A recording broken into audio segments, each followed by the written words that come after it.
Hey guys, welcome back to Another World Audiobooks. So happy to have you here, and so happy to have all the interaction that we've been having recently on YouTube. If you're not on YouTube, go check it out, Another World Audiobooks podcast. If you search that on YouTube, we pop right up, and people have been dropping comments, and it just makes my day anytime I hear from people, and they're dropping comments there, and I reply to every single one of them as I can. So if you want to do that, it really does make my day, and just makes it more of a conversation instead of me just talking to this microphone and this screen.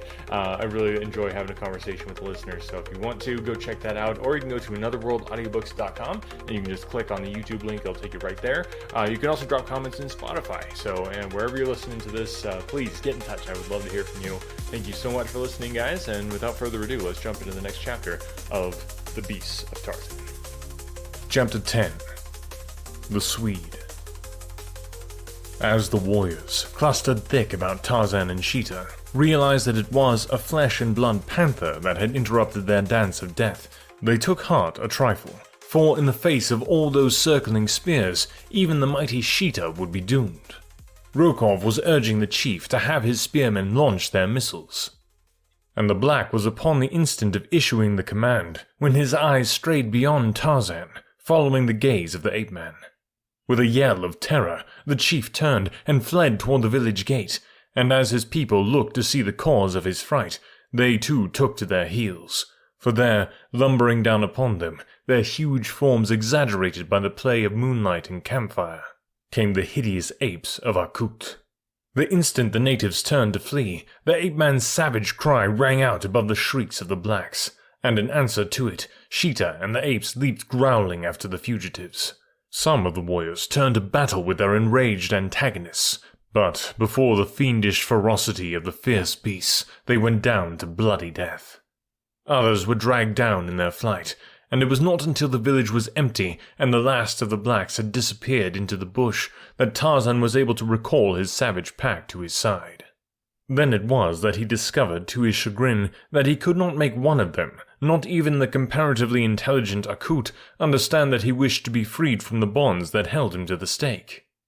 In time, of course, the idea would filter through their thick skulls, but in the meanwhile many things might happen. The blacks might return in force to regain their village. The whites might readily pick them all off with their rifles from the surrounding trees.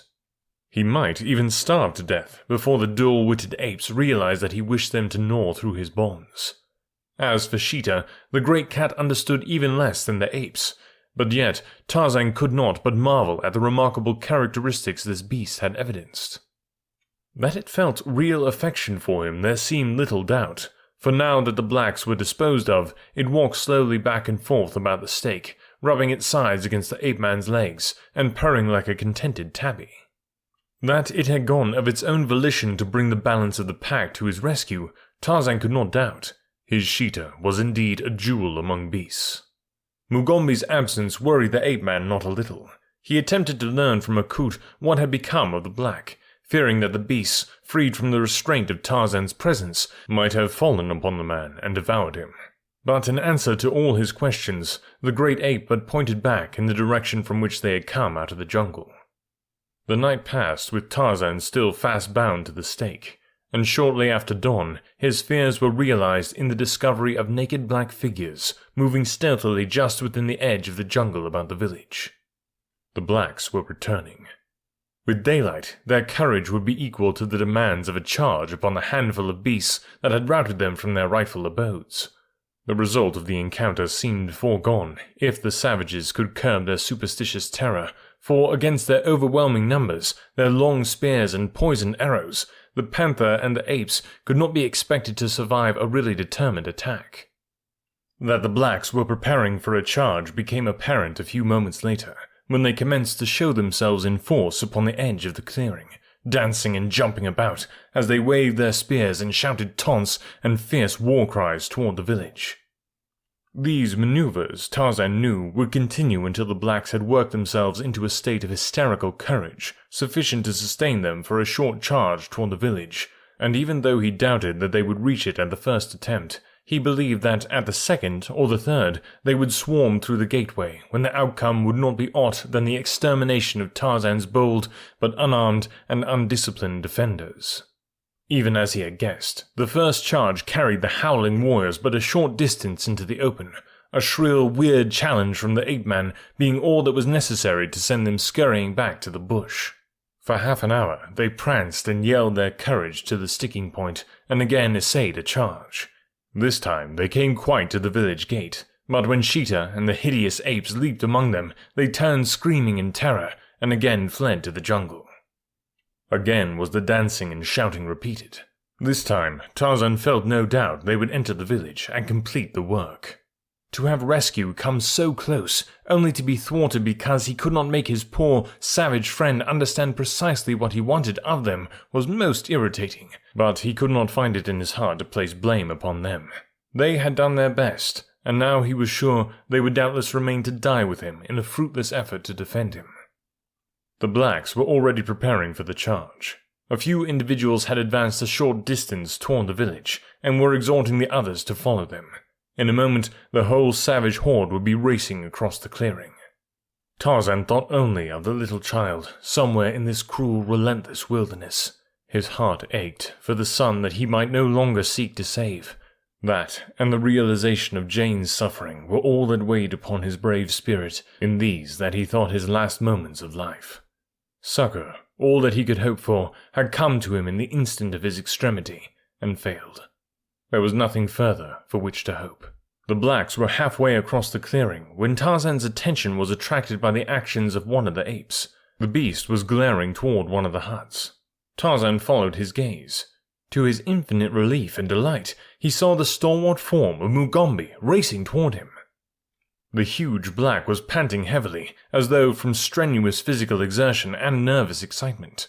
He rushed to Tarzan's side, and as the first of the savages reached the village gate, the native's knife severed the last of the cords that bound Tarzan to the stake. In the street lay the corpses of the savages that had fallen before the pack the night before.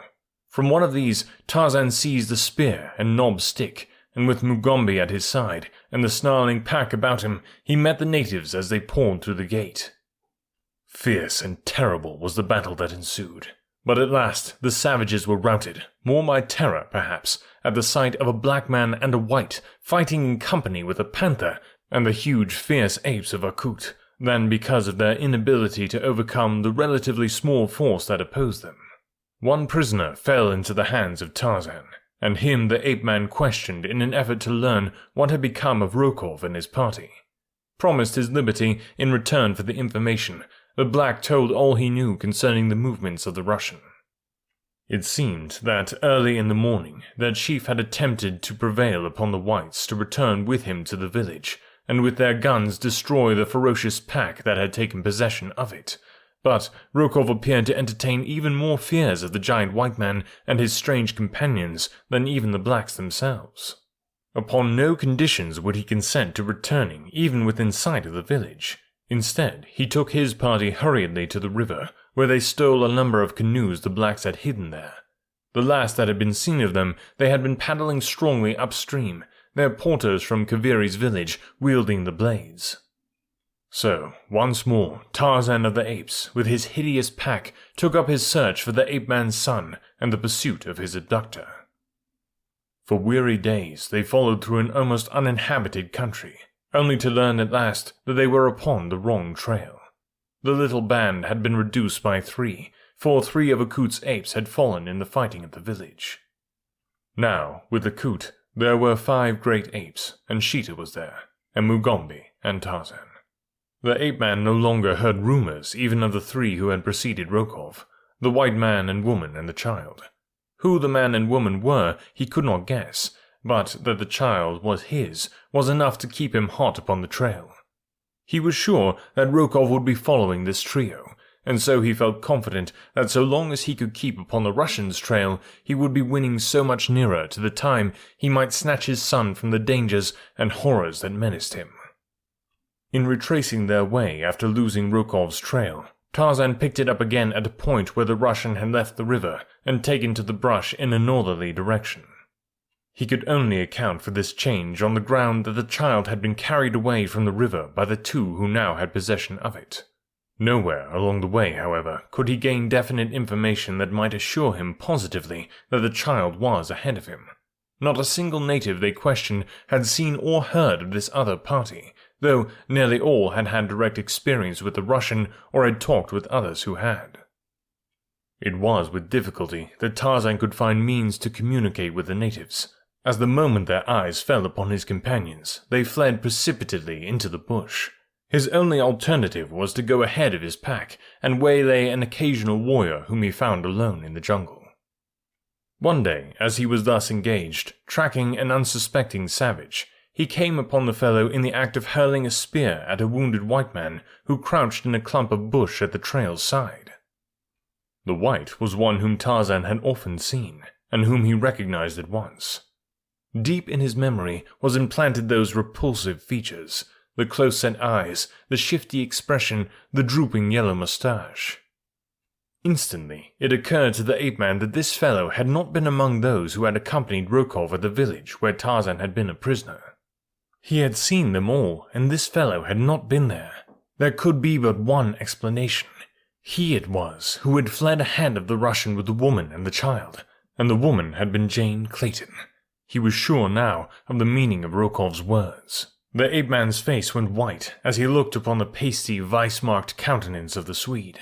Across Tarzan's forehead stood out the broad band of scarlet that marked the scar where, years before, Turkos had torn a great strip of the ape-man's scalp from his skull in the fierce battle in which Tarzan had sustained his fitness to the kingship of the apes of Kerchak. The man was his prey. The black should not have him, and with the thought, he leaped upon the warrior, striking down the spear before it could reach its mark. The black, whipping out his knife, turned to do battle with this new enemy, while the Swede, lying in the bush, witnessed a duel the like of which he had never dreamed to see. A half-naked white man battling with a half-naked black, hand to hand with the crude weapons of primeval man at first, and then with hands and teeth like the primordial brutes from whose loins their forebears sprung. For a time Anderson did not recognize the white, and when at last it dawned upon him that he had seen this giant before, his eyes went wide in surprise that this growling, rending beast could ever have been the well-groomed English gentleman who had been a prisoner aboard the Kincaid. An English nobleman! He had learned the identity of the Kincaid's prisoners from Lady Greystoke during their flight up the Ugambi. Before, in common with the other members of the crew of the steamer, he had not known who the two might be. The fight was over. Tarzan had been compelled to kill his antagonist, as the fellow would not surrender. The Swede saw the white man leap to his feet beside the corpse of his foe, and placing one foot upon the broken neck, lift his voice in the hideous challenge of the victorious bull ape. Anderson shuddered. Then Tarzan turned toward him. His face was cold and cruel, and in the grey eyes the Swede read murder. "Where is my wife?" growled the ape-man. "Where is the child?" Anderson tried to reply, but a sudden fit of coughing choked him. There was an arrow entirely through his chest, and as he coughed, the blood from his wounded lung poured suddenly from his mouth and nostrils. Tarzan stood, waiting for the paroxysm to pass. Like a bronze image, cold, hard, and relentless, he stood over the helpless man, waiting to wring such information from him as he needed, and then to kill. Presently, the coughing and hemorrhage ceased, and again the wounded man tried to speak. Tarzan knelt near the faintly moving lips. "The wife and child," he repeated. "Where are they?" Anderson pointed up the trail. "Russian. He got them," he whispered. "How did you come here?" continued Tarzan. "Why are you not with Rokov?" "They catch us," replied Anderson, in a voice so low that the ape-man could just distinguish the words. "They catch us. I fight, but my men, they all run away. Then they get me when I been wounded. Rokov say he leave me here for the hyenas. That was worse than to kill. He took your wife and kid." "What were you doing with them? Where were you taking them?" asked Tarzan, and then, fiercely leaping close to the fellow with fierce eyes blazing with the passion of hate and vengeance that he had with difficulty controlled. "What harm did you do to my wife or child? Speak quick before I kill you. Make your peace with God. Tell me the worst, or I will tear you to pieces with my hands and teeth. You have seen that I can do it." A look of wide-eyed surprise overspread Anderson's face. "Why?" he whispered. "I did not hurt them. I tried to save them from that Russian. Your wife was kind to me on the Kincaid, and I hear that little baby cry sometimes. I got a wife and kid for my own by Christiana, and I couldn't bear for to see them separated and in Rokov's hands anymore. That was all. Do I look like I been here to hurt them?" he continued after a pause, pointing to the arrow protruding from his breast. There was something in the man's tone and expression that convinced Tarzan of the truth of his assertions. More weighty than anything else was the fact that Anderson evidently seemed more hurt than frightened. He knew he was going to die, so Tarzan's threats had little effect upon him, but it was quite apparent that he wished the Englishman to know the truth, and not to wrong him by harboring the belief that his words and manner indicated that he had entertained. The ape-man instantly dropped to his knees beside the Swede. "I am sorry," he said very simply. "I had looked for none but knaves in company with Rokov. I see that I was wrong. That is past now, and we will drop it for the more important matter of getting you to a place of comfort and looking after your wounds. We must have you on your feet again as soon as possible." The Swede, smiling, shook his head. "You go and look for the wife and kid," he said. "I been as good as dead already. But," he hesitated, "I hate to think of the hyenas. Won't you finish up this job?" Tarzan shuddered. A moment ago, he had been upon the point of killing this man. Now he could no more have taken his life than he could have taken the life of any of his best friends. He lifted the Swede's head in his arms to change and ease his position. Again came a fit of coughing and the terrible hemorrhage. After it was over, Anderson lay with closed eyes. Tarzan thought he was dead, until he suddenly raised his eyes to those of the ape-man, sighed, and spoke in a very low, weak whisper. "I think it blow pretty soon, pretty hard," he said, and died. Man, had another word today, this one. Precipitately, in a way that is too sudden and done without thinking. So, there you go. Don't spend your week precipitately. Just don't do it. Don't do it. Alright, thanks guys for listening, and I did want to give a huge shout out to everyone who has been supporting the podcast. If you are want to buy me a cup of coffee and just say thanks for the podcast, that just means the world. I do these for free, so if you don't want to do that, then that's totally fine. I will continue to make these audiobooks for you for free. All that I ask is you just share the podcast. If you can spread the word, that is the best way to get the word out there, get more people listening. And this is free. It's free, fun, full audiobooks for your entertainment, and I think that deserves to be shared. So if you want to share it, that just means the world to me to get the word out there, and your help is very, very much greatly appreciated. Thanks guys for listening, and we'll catch you next week.